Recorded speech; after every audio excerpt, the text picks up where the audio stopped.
Una sa lahat, pagsalakay ng mga holdupper sa tindahan ng prutas sa Makati sa pool sa CCTV. Pinadapa nila ang nag-iisang gwardya. Pero nang makakuha ng tiyempo, bumunot siya ng baril at nanlaban. Kahit padehado sa dami ng kalaban, upong tapang na nakipagbarilan ang gwardya. Ang kinahinatnan ng shootout na yan at iba pang detalye sa krimen, abangan dito sa Frontline sa umaga. Ngayong August 15, kasama ang buong pwersa ng News 5, narito na ang mga umaaksyong balitang hatid ng Frontline sa umaga. Manager ng isang convenience store sa Nueva Ecija, sinakal at paulit-ulit na sinaksak ng magnanakaw.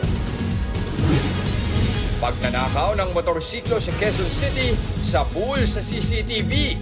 Suspect, nagpalit pa ng damit para di agad mamukhaan ng mga pulis. Ikalawang araw ng transport strike, umarangkada na. Pero manibela, di pa desidido kung itutuloy ang kilos protesta hanggang bukas. World Health Organization idineklara ang sakit na Mpox bilang Global Public Health Emergency. Ating Department of Health nakaalerto na laban sa sakit. Pagsaludo ni Carlos Yulo sa kanyang ama na nag-aabang sa Olympians Parade kahapon, pinusuan ng mga netizen. Ilang fans ng Bini kumakatok na raw sa kwarto ng mga member para lang magpa-picture. Bini Gwen, huling nakiusap sa fans.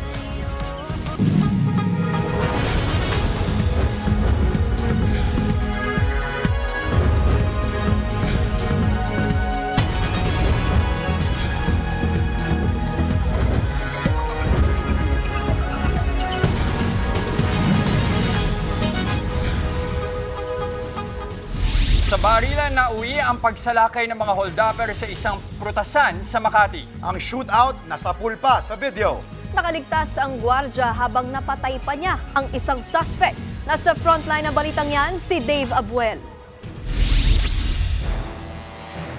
Parang eksena sa pelikula ang nasa pool sa CCTV ng isang prutasan sa San Isidro, Makati. Bandang alas 3 ng madaling araw nang pumasok ang grupo ng mga holdupper. Agad nilang pinadapa ang gwardya sa sahig. Pero nang lapitan ng dalawa sa mga sospek ang gwardya, bigla itong bumunot ng baril at pinaputukan ng isa sa mga holdupper. Agad tumakbo ang gwardya at nakipagbarilan. Kahit padehado, gumanti ng putok ang gwardya laban sa grupo. Nataranta naman ang mga holdupper at nagtatakbo palabas ng tindahan. Ang isa nilang kasama na naiwan, tumakbo na lang din kahit pa nasa likod ng gwardya at may hawak na baril. Hinatak naman ng gwardya ang bangkay ng napatay niyang holdupper at tila ginawa itong human shield sakaling bumalik ang mga kasama nito. Na taon na nagro-ronda yung pulis natin, narinig nila yung wangwang. Yun na yung nakuwang pagkakataon ng gwardya para depensaan yung sarili niyan. Sa imbestigasyon, lumabas na nalaman ng marumoron ng pulis na nagkakaholdapan na sa loob ng tindahan na ito nang humingi ng tulong ang isang pahinante na nagbababa ng prutas ng mga oras na yon. Matapos ang barilan, napag-alaman ng mga pulis na leader pala ng notorious na Brondel Criminal Group ang napatay ng gwardya. Nabawi ang lisensya ng sospek mula sa motorsiklo nitong naiwan na nakaparada sa lugar. Kilalang yan, robbery hold-up ang trabaho niyan, buong Metro Manila. Yung mga series ng nakawan na habang sa bystander ng mga nakamotor na suspect, sila yan. Sa follow-up operation ng Makati Police, naaresto ang isa sa 4 pang sospek. 3 pa ang pinaghahanap. Sinusubukan pa ng News 5 na kunan ng pahayag ang gwardya at sinasabing naaresto na sospek. Nagbabalita mula sa Frontline, Dave Abuel, News 5.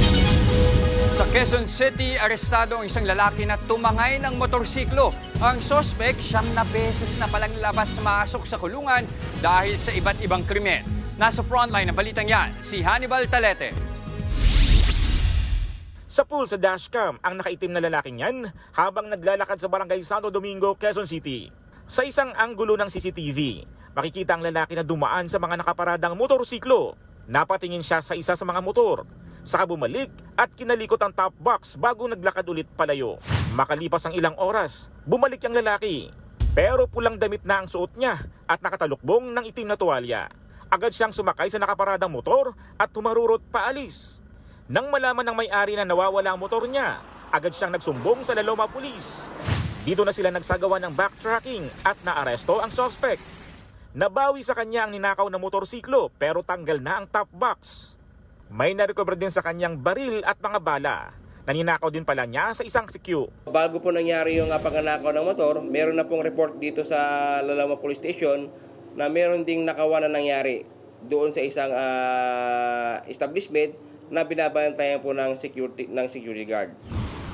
Sa investigasyon naman, lumabas na ilang beses na palang nahuli ang suspect dahil sa mga kasong illegal na droga, pagnanakaw at pagsusugal. Makikita po natin sa kanyang modus, bago po siya gumawa ng krimen, nagkasagawa muna siya ng surveillance o ng spotting kung meron siya mabibiktima. Makikita ninyo, nagpalit pa siya ng damit bago niya isinagawa yung krimen. Sinubukan namin kausapin ang suspect, pero tumanggi na siyang magbigay ng pahayag. No comment na lang ako. No comment na lang po ako sa mga ganyan. Nagbabalita mula sa Frontline, Hannibal Talete, News 5. Alaboso naman ang isang South African matapos mahulihan ng droga sa Ninoy Aquino International Airport o NAIA. Nakumpiska sa maleta ng di pinangalan ng suspect ang isang package ng busisin na bistong higit 5 kilong shabu pala ang laman nito. Sumatotal, aabot sa halos 36 milyon pesos ang halaga ng nakuhang droga.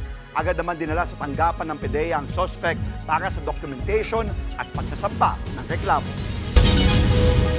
Sa ikalawang araw ng transport strike, balik biyahe na ulit ang maraming super sa Maynila. Wala raw kasi silang natatanggap na abiso na may tigil pasada pa. At live mula sa Maynila, nasa frontline ng balitang yan si Dave Abuel. Magandang umaga, Dave. Kamusta ba ang sitwasyon dyan? Nikki, dapat ngayon ang pangalawang araw ng protesta ng Manibela laban sa Jeepney Modernization Program.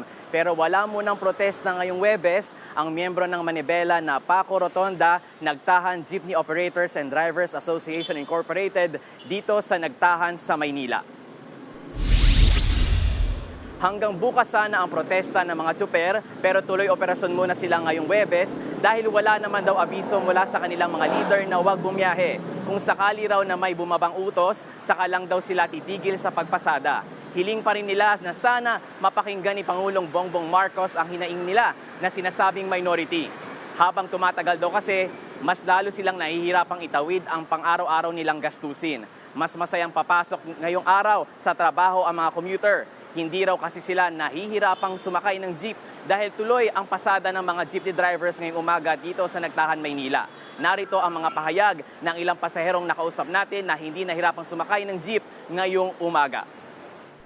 Masaya po kasi po as an employee po sa karanasan ko po, pag may tigil pasada po kasi yung mga jeepney drivers po, bali nahihirapan po akong sumakay po.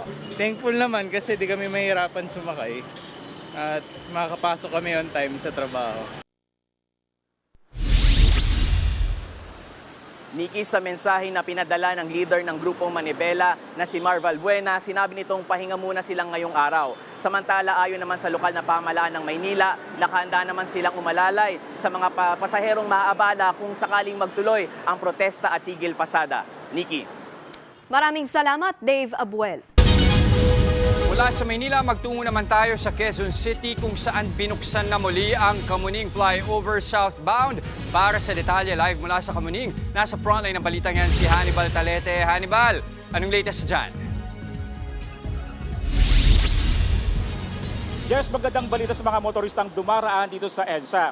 Simula ngayong umaga, bukas na uli yung southbound ng Kamuning Flyover. Alas 6 ng umaga kanina, nang isa-isang alisin ng mga tauhan ng MMDA ang mga barrier sa EDSA Kamuning southbound. Maaari na uli itong daanan matapos ang 3 buwang pagsasaayos. Isinailalim sa retrofitting ang tulay bilang paghahanda sa The Big One o malakas na lindol. Napabilis pa nga raw ang paggawa rito dahil sa kasunod na buwan pa ang target ng MMDA at ng Department of Public Works and Highways. Naglagay ng carbon fiber para mapatibay ang istruktura ng tulay. Sa ngayon, tapos na ang paggawa sa ibabaw. Pero 30% pa lang daw ang natatapos na gawin sa ilalim nito. Mayo 2 nang isara sa mga motorista ang Kamuning Flyover. Kaya napilitan ng mga motorista ang dumaan sa mga alternatibong ruta.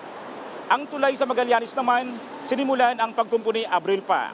Habang ang Guadalupe Bridge, target simulan ang retrofitting sa September o sa katapusan ng taon. Tatagal ng 34 months ang pagkumpuni umano sa Guadalupe Bridge.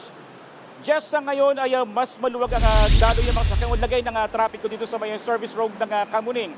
Dati kasi naiipon yung mga sasakyan dito nung sarado pa ang southbound ng Kamuning Flyover. Jess? Nagulat mula Quezon City, maraming salamat Hannibal Talete. Sa ibang balita, kasya nga ba sa 64 pesos ang agahan, tanghalian at hapunan ng bawat Pilipino? Yan po ang hamon ngayon ng ilang grupo sa NEDA na patunayan. Ang mga kapatid natin, ano nga ba ang masasabi tungkol sa issue? Nasa frontline ng balitang yan, si Gerard de la Peña. Hanggang saan naaabot ang 20 pesos mo? Magkakasya ba yan para sa isang disenteng meal? Alam sir, dahil sa mahal na ang bilihin natin sir eh. Sa almusal, kulang eh. Sa almusal natin sir, siguro nasa 30 to 40 sir. Tipid pa po yun. Na yun? Yes sir. Aabot lang ang 20 pesos sa piso-pisong chichirya. Technically, ngayon nga po hindi nakasya yun sa isang pack. Pero 20 pesos per meal, ang standard na yun sa karinderya is aabot ng 65. That's like thrice ng 20. So, hindi siya kakasya, obviously. Base sa datos ng National Economic and Development Authority o NEDA noong 2023, may ituturing kang food poor kung 20 pesos lang ang afford mo sa kada agahan, tanghalian at hapunan. Pero kung meron kang higit 64 pesos, pambuong araw o higit 21 pesos kada meal, abay, hindi ka na raw mahirap? Pinalaga naman yan ng mga kapatid natin. Lalo pat kabilang na lang sa mga pagkaing mabibili mo sa halagang 20 pesos, ang 2 hanggang 3 piraso ng itlog, isang pack ng instant noodles o di kaya 4 na piraso ng pandesal. Kamakailan nga'y kinwestiyon na naging pahayag ng NEDA sa Senado. Pero 3 meals po yun, di ba? So parang lumalabas siya 20 pesos per person per day. Per meal. Per meal. 20 pesos. Sa tingin niyo ba that number is sufficient, yung 20 pesos? The amount in terms of peso has been adjusted for inflation. Meaning kung if the basket is rice plus some viand, the value of that in say in 2010 or 2010 kasi may inflation na after so many years, that is accounted for. Paliwanag ni Socio-Economic Planning Secretary Arsenio Balisacan, hindi binabago ang threshold o batayan ng pagiging mahirap para matrack kung may epekto ba ang mga programa ng gobyerno sa kahirapan. Pero aminado si Balisacan na kailangan na nga itong i-review, lalo't pataas ang inflation. The relative prices have changed. Kasi nga nakita natin yung price of rice has been, inflation there has been over 20% for the last couple of months. No? So obviously, doon lang talagang ubos na yung 20 pesos per. Pinalaga naman ng ilang grupo ang datos ng NEDA. Sabi ng leader ng Kilusang Magbubukid ng Pilipinas na si Danilo Ramos, wala nang mabibiling masustansyang pagkain sa halagang 64 pesos. Kahit sa karinderya, hindi na raw ito sasapat. Sa post din sa social media, hinamon ni Bayan President Renato Reyes ang mga opisyal ng NEDA na subukang mabuhay ng 64 pesos lang ang gagastusin para sa 3 meal sa isang araw. Giit pa niya, ang ganitong pag-iisip at datos daw ang rason kung bakit nananatiling mababa ang sahod ng mga manggagawa sa Pilipinas. Nagbabalita mula sa Frontline, Gerard de la Peña, News 5. Naglaan ang gobyerno ng higit 591 billion pesos para sa ayuda program sa susunod na taon.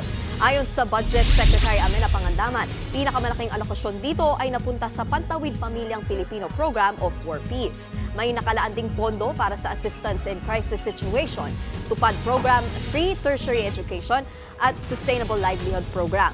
Wala namang nakalaan sa ayuda para sa Kapos ang Kita programo AKAP dahil hindi raw nag-request ang DSWD para dito. Sinisiguro naman ni Senate Finance Committee Chairperson Grace Poe na wala nang masisingit na dagdag pondo sa bicameral conference ng 2025 budget. Susunod, brutal na pagpatay sa isang convenience store manager sa Nueva Ecija sa pool sa CCTV. Sa Cebu City, babae nanganak sa tabing kalsada, sanggol at kanyang ina, parehong nasawi. At sakit na Mpox na kumakalat ngayon sa Africa, idineklara na ng WHO na global health emergency. Iyan at iba pang mga balita at impormasyon sa pagbabalik ng Frontline sa umaga.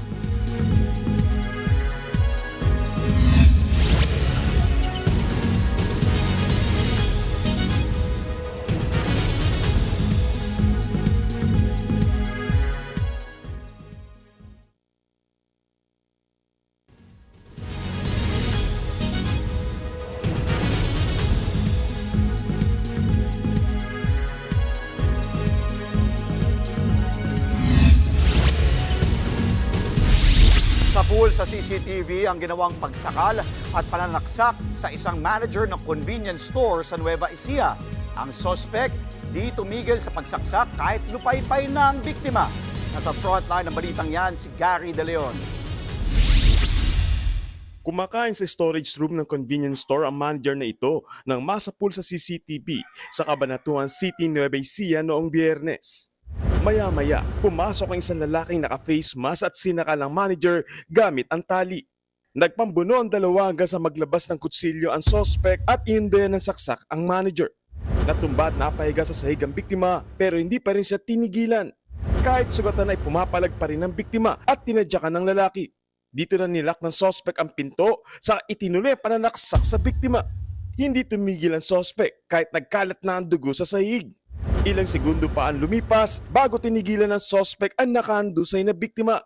Habang nag-aagaw buhay ang biktima ay isa-isang kinuha ng sospek ang mga perang kita sa tindahan. Binuksan niya ang mga cabinet at nilimas ito. Hindi na nakunan sa CCTV pero sinubukan pa raw sunugin ng sospek ang storage room bago tumakas tangayang 320,000 pesos na pera. Patay ang manager ng convenience store na si Ryan De Goma, 26 anyos.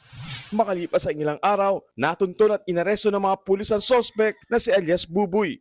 Nagtago siya sa barangay Daang Bakal sa Mandaluyong. Napag-alaman dating empleyado ng convenience store ng sospek na si alias Buboy. Bukod sa pagnanakaw, inaalam pa kung may iba pang motibo sa krimen. Pero dati na rin naaresto si alias Buboy dahil sa illegal na droga. Lulong din daw ito sa online gambling at baon sa utang. Sinampahan na ang sospek ng kasong robbery with homicide and arson. Nagbabalita mula sa Frontline, Gary De Leon, News 5. Sa Cebu City naman nanganak sa tabing kalsada ang isang babae pero kahit maselan ang kondisyon, tumanggi siyang magpadala sa ospital. Nasa Frontline ng balitang yan si John Aroa. Hindi mapigilan ang hagulgol ng pamilyang yan sa Cebu City habang pinagmamasdan ang ina nilang wala ng buhay sa gilid ng kalsada. Kinilala ang babae na si Mary Ann Tampos, 35 taong gulang. Pumanaw ang biktima matapos manganak sa tabing kalsada pasado 7:00 ng umaga kahapon. Sa isang litrato, kita ang babae na namumutla na sa hirap ng panganganak. Isang napadaan na nurse naman ang tumulong kay Mary Ann para maisilang ang sanggol. Pero sa kasamaang palad, pumanaw ang sanggol bago tuluyang mailabas. Kita man na mo nga ang bata, nag-ungong na sa indiri ba pakagawas, pero wala lagkom ng bata, sir. Maya-maya, dumating ang isang ambulansya para dalhin sa ospital si Tampos. Pero hindi pumayag ang babae dahil wala raw pambayad. Lalo pat nakatira lang sa tabing kalsada si Mary Ann at umaasa lang sa limos. Nananong dyan? Ma'am, kung nadlo ka sa bayad, wala na problema. Kaya nga no, kami rin sa kuan. Kaya igor naman mulimpyo si Muntian. Kaya para lang mo kuan ka, mo ginhawa siya. Hindi, kaya na ako. Kaya madlok mo lang siya mga ano. Kung lula, dito darang mo sa hospital, diwasan. Kaya kung may bayad ba? Maging ang kinakasama ni Mary Ann, nakiusap na rin para madala siya sa ospital. Pero ayaw raw talaga nitong magpapilit. Nakanak, gawa mo na hospital. Mo talaga yung kuha na yun. Dahil mo gagawin, yaman matumangod. Dahil sa masilan niyang kondisyon, pumanaw din kinalaunan si Mary Ann. Inihahanda naman ng ilibing ang labi ni Mary Ann kasama ang kanyang sanggol. Nagbabalita mula sa Frontline, John Aroa, News 5. Sa ibang balita, sumuko na sa Amerika ang 2 opisyal ng Smartmatic na nadadawit sa money laundering at panunuhol kay dating COMELEC Chairman Andy Bautista.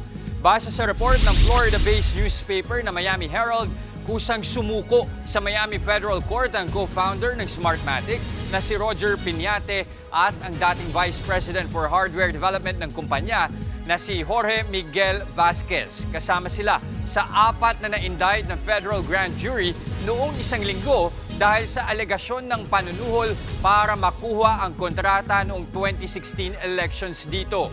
Base sa report, naghain ng not guilty plea sa korte si Vasquez. Nakalaya rin siya matapos magbayad ng $1 million na bond. Pinakawalan na rin ng korte si Piñate matapos magbigay rin ng bond na aabot naman sa $8.5 million. Susunod, members ng Nations Girl Group na BINI kinakatok na raw ng fans sa kanilang kwarto para magpa-picture. At viral ngayon, workmates na tila nagluluksa sa pag-resign ng isa nilang katrabaho. Tuloy-tuloy lang ang paghahatid namin ng balita at impormasyon dito sa Frontline sa umaga.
Record-breaking success ang nakamit ng grupong BINI ngayong taon. Pero hindi maiwasan ng ilang membro ng grupo na madismaya dahil hanggang sa kanilang mga kwarto ay kinakatok sila ng fans na gustong magpa-picture.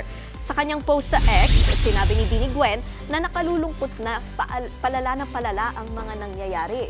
Sila na nga raw ang nag-a-adjust minsan sa ibang fans pero sana raw ay respetuhin ang kanilang privacy at personal time. Huwag na raw sanang umabot sa punto nakakatok sa kanilang mga kwarto para magpa-picture. Pati si BINI Aya, nagpaalala na rin sa mga blooms. Na-appreciate naman daw nila ang fans na sumusuporta sa kanila pero tao lang din daw sila at kailangan ng pahinga. Sabi naman ni BINI Maloy, rest is essential.